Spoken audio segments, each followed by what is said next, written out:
This is Rogers TV. Focused on quality and convenience, there isn't much you won't find at Marie's Mini Mart. Home-style breads, sandwiches, plus a variety of artisan breads and delicious single-serve desserts available exclusively at our Frecker Drive location. Marie's Mini Mart, with 25 locations wherever you go, there we are.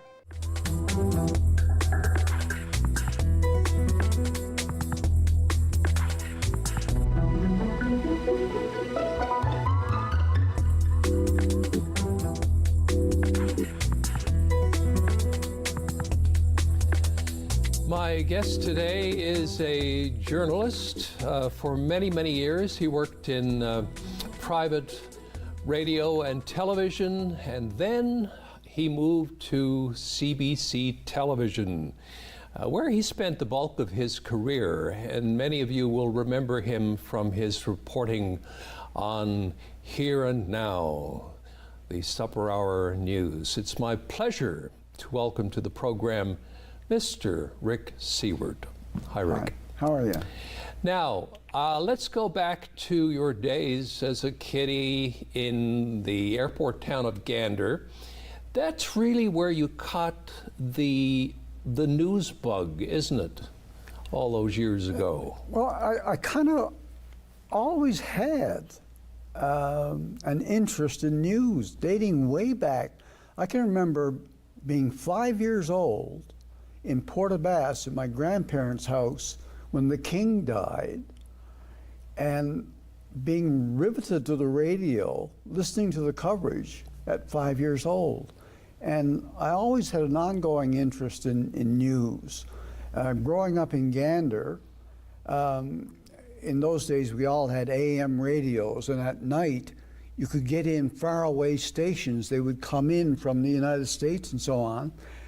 And I had a radio by my bed, and I used to fall asleep listening to WINS in New York City, which is an all-news radio station. WINS. I mean, WINS, yeah. And I can remember the Kennedy assassination and being fascinated, riveted to the TV with Walter Cronkite's coverage of that, right, when I was older. And yeah, it's always been there, but I don't know where it comes from. Now, when you were younger, there were two people in your life who, I guess, were a very positive influence on you in terms of figuring out what you were going to do career-wise. One was a school teacher, the other was a clergyman. Tell me about them. Well, we attended Fraser Road United Church in Gander. We lived right across the street from it and went every Sunday.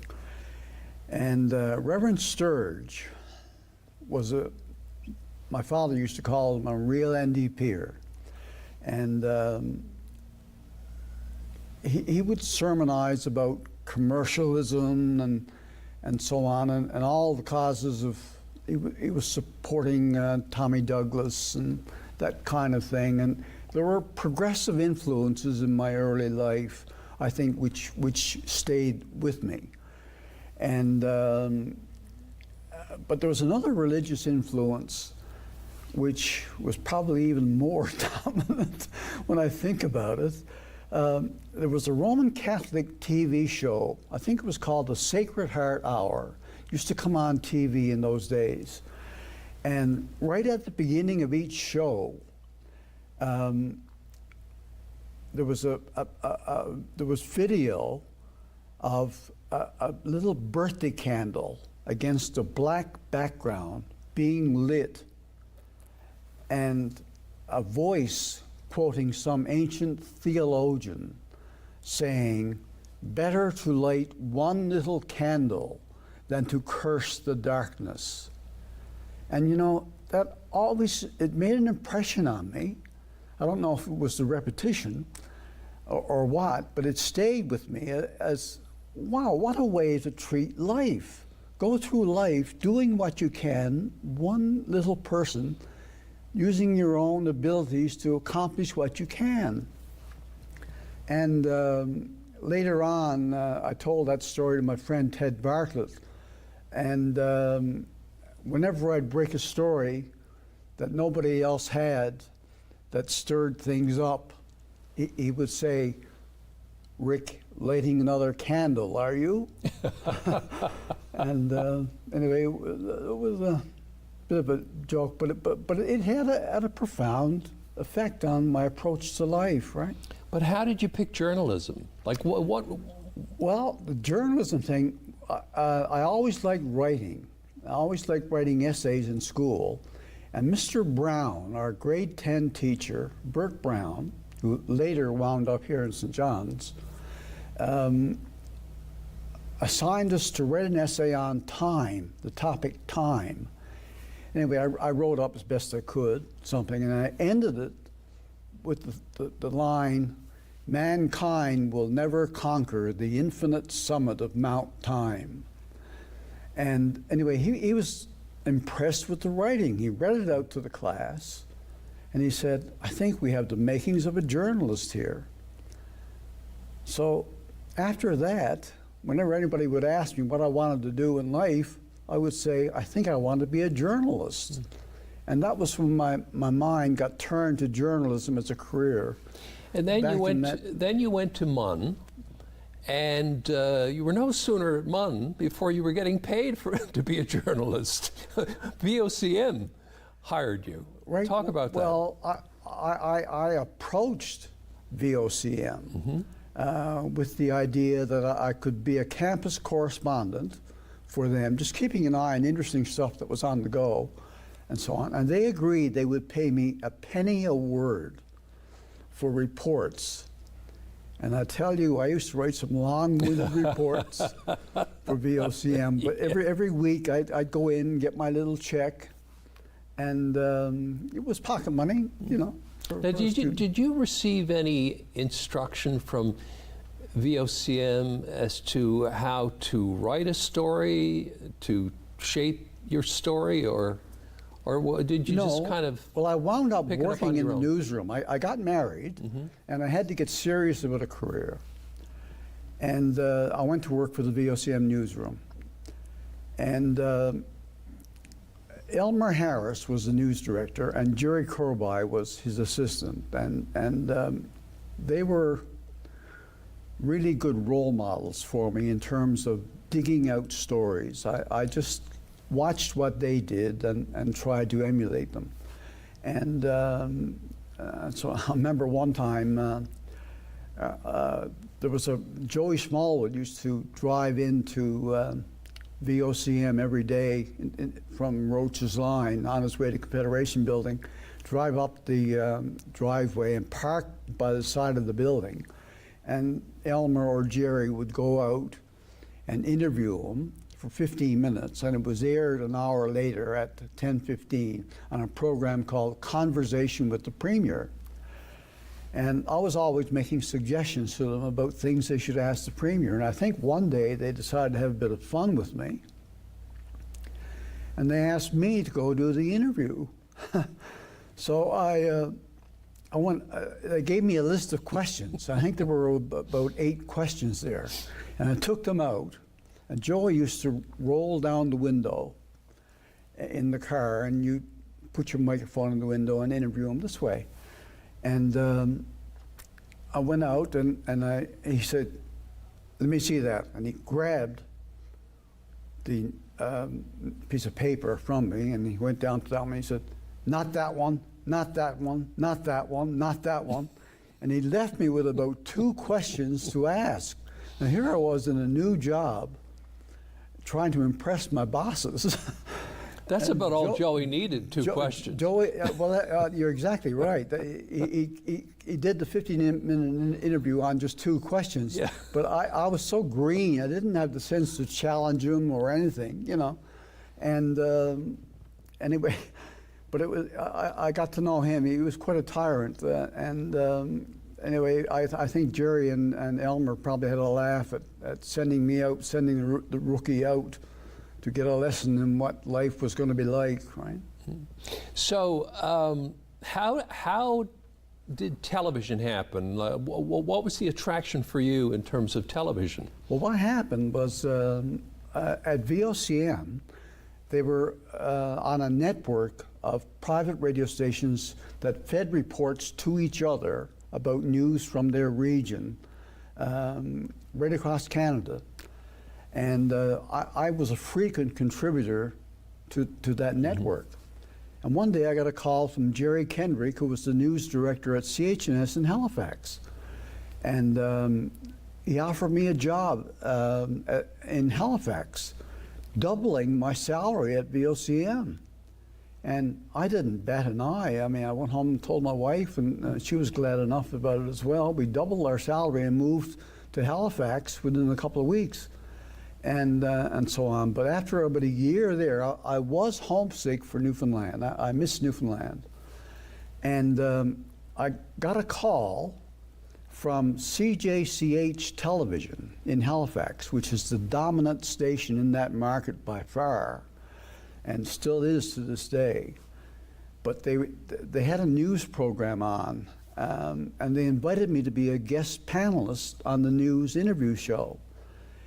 And anyway, I did that, and anyway, we interviewed for the interview Robert Stanfield, who had just been elected national leader of the PC party, and it was my questioning of him that they used on the news that night. And anyway, it what would amaze me was the audience reaction to what you were doing. It was just so pervasive, the coverage that you got. And I was attracted to TV. So anyway, I went back home and thought about CJON back in Newfoundland. And I knew Freeman White, the news director, and I called him up just to see if he had any openings coming up in the off chance that he would. And he hired me on the spot. And a couple of weeks later, we were moving back to CJON. So when you started out reporting for CJON, were you a beat reporter, or were you expected to do 2-3 stories a day? Yeah, basically, it was pretty informal. There were no structured story meetings or anything like that. Everybody would come in on their own and contribute. It was mainly copy. News Cavalcade in those days was mainly copy with some film. And so each reporter's job was to produce as many stories as you could during the day. And my experiences at VOCM had taught me how to dig stories. So I fitted in pretty well there, I think, right? Now, Rick, over the years, I mean, things changed a lot in news gathering. I mean, 40 years ago, there was one way of doing news, TV news especially, and today, completely different. Just talk about the changes you saw over the course of your time in the business. Well, the big thing, I mean, is technology, right?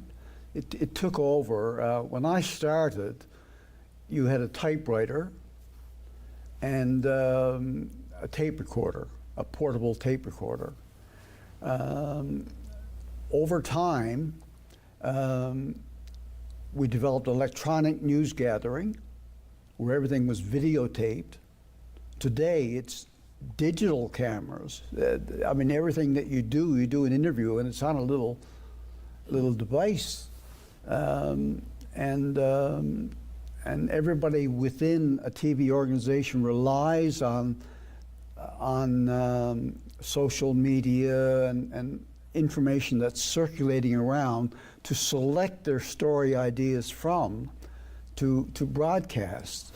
So that was the big shift I noticed over time. Was in my day, we would dig stories.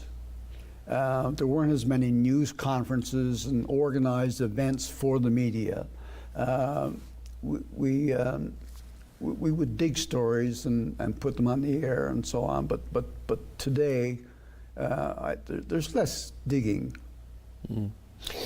Who are some of the newsmakers who stood out to you during your career? I mean, you covered a lot of different people over several decades.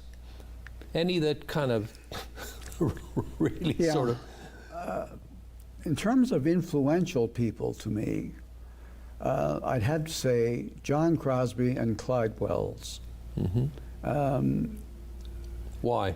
They were opinion leaders from my generation, and we all admired their gumption in standing up to Smallwood, who was widely regarded as a tyrant, and I'm dearly beloved in many parts of Newfoundland, there's no doubt about that. But he had an arrogance about him and so on that turned a lot of people off, and an authoritarian manner. But both were men of principle and decent, and that's what I remember about them. I also remember, for the same thing, another decent person was Ed Roberts. Thoroughly decent man, and bright, educated, competent, would have been premier if Joey hadn't formed the Reform Party in 1975 and prevented him, split the Liberal vote and prevented him from winning the election against Frank Moores. Then came CBC. How did that happen, that you ended up working for the Canadian Broadcasting Corporation as a television reporter on Here and Now? Well, I applied. I've always dreamed of working for the CBC. I grew up in Gander listening to the CBC, and I knew all the personalities and so on. And it was a dream job. And I had a friend, Richard Beaton, from the CBC, who I worked with in Halifax, got to know at CHNS, and he wound up back here. So I called him up and said, look, Richard, let me know when there's a vacancy posted on your bulletin board. I'd like to apply. And one day I got a call from him. And sure enough, there was an opening, and I applied, and I got it. Now, what happened, I think what sold them on me, I told them that I got a lot of satisfaction out of generating stories that nobody else had, digging out stories. And I think that's what convinced them to hire me. So when they did hire me, I felt I had a mandate and an obligation to generate as many stories as I could to meet their expectations. And that's what I did. I concentrated on generating stories that nobody else had or was likely to have, just by digging. And anyway, it worked out.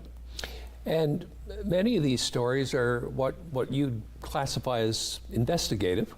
There was one that stands out in my memory, and we used to refer to it as the Bell Island boom story. Boom as in bang, big bang. Tell us about the Bell Island boom. Well, as it happened on the ground, it was a very strange phenomena. There was a tremendous atmospheric explosion, and immediately a flash in the sky that people in Topsail saw as a straight beam of light strike the island. And I later had interviews of those people. But there was an electrical discharge throughout Lance Cove on Bell Island. And the copper wiring in one house was vaporized. About a 2-foot blue flame shot out from wall outlets. Balls of fire formed in the air. And in one house, it went through the exterior wall, creating a hole about 3 feet wide, a circle, and destroyed a TV, rendered it a complete shambles, and then exited on the opposite wall into a 3-foot hole. Anyway, it was a mystery what caused it, and it attracted scientific speculation from all over, whatever. And anyway, there were two geologists on Bell Island when I went over that thought it might have been a meteorite, and they were checking that out. And I got to know them. And one evening, I got a call from one of them saying that they had been contacted by two people from the Los Alamos nuclear research facility in New Mexico. And they were investigating high altitude explosions, and they wanted to meet me. And would I be willing to come and meet them at the Holiday Inn that evening? So I jumped at the chance, right? And I did. And we went over and we had a chat, and the two of them just sat there. They didn't talk. They just listened to me and the geologist talking about what had happened. But towards the end of the evening, they agreed to allow me to accompany them the next day to go over to Bell Island and bring along a cameraman with me, but no interviews. So I did that and shot some video of them and so on. Anyway, going back on the ferry, one of them, Robert Fryman, said he was a weapons design engineer from Los Alamos, and that he had an interest in the process that caused lightning to form into a ball, because if they could harness that process, they might be able to generate weapons out of it. Anyway, that was his interest and reason for being there. The other guy, John Warren, was a plasma physicist, an expert on ball lightning. But they wouldn't do any interviews, and they went on back to New Mexico. And anyway, that was the story from there. But after all of that happened, I went over to the university library and did some checking just on the hunch to see if there'd been anything similar anywhere else along the Atlantic seaboard. And I checked the indexes of the Washington Post and New York Times and found out that when you looked up the word boom, there were all kinds of entries, hundreds of them. Booms that had been happening all along the Atlantic seaboard, some of them in New Jersey and South Carolina, sounded remarkably similar to what we had experienced here on Bell Island. And anyway, it was of such concern down there, Jimmy Carter in the White House had the Naval Research Board do an investigation of the phenomenon to see what it was. And they found out that there were classes of booms. Some of them were sonic booms from like the Concorde. Some of them were sonic booms caused by the ones with flashes of light were sonic booms from military aircraft which were interacting with peculiar weather conditions at the time, and they put it down to there. And that was the extent of that report. So I contacted Fryman in Los Alamos before I did my documentary on it, and put it to him. And it turned out that he had been expecting the Bell Island boom to happen. He didn't know it was going to happen in Newfoundland, but because of the experiences in South Carolina and New Jersey, which experienced something similar because of weather conditions in the Atlantic that had moved inland for some reason, and that's what happened. The flashes in New Jersey and South Carolina and Newfoundland all tripped the warning signals on military satellites, and they thought that there were nuclear explosions going off high in the atmosphere. And that was why they were interested in, and he said when he predicted that it was going to happen in the North Atlantic, and when it did, somebody in Washington, quote unquote, asked me to check it out. So they came up and whatever. Rick, I'll always remember an iconic image of you kneeling down on the ground with a Geiger counter, Tell me about that story. We got a paper that was done by a student at Memorial who was from Long Harbor, which had a giant phosphorus plant that Joey Smallwood had brought in. And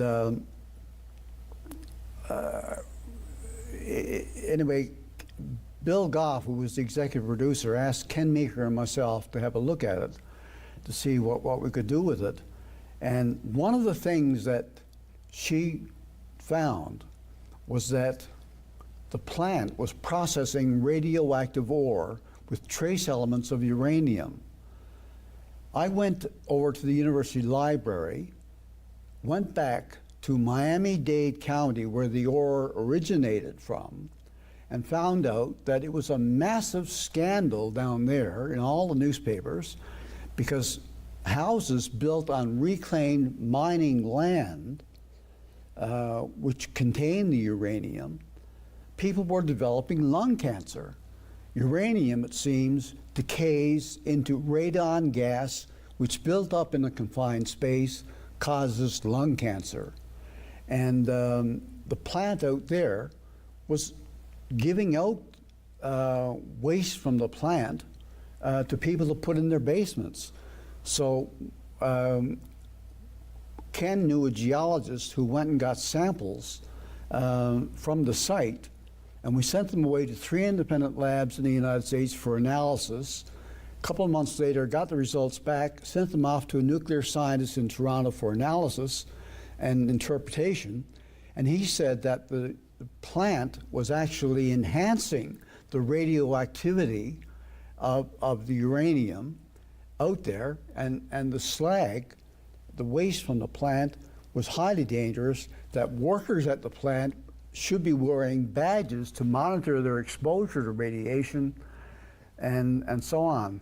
The Moores government, which had set up a task force of scientists and doctors to do a study of the Urco plant because of an earlier documentary we had done on fluoride contamination, got them to look at our analysis in our documentary and confirmed everything, and the company was forced to remove the slag from all the basements of people in the area that had been using it. Amazing. Rick, we've run out of time. We could probably keep going for another hour, but I appreciate your being on the program to reminisce. Thank you. It's good to be here. Thank you. Yeah. And that's it for this edition of Karl Well's Point to Point. Please join us again next time.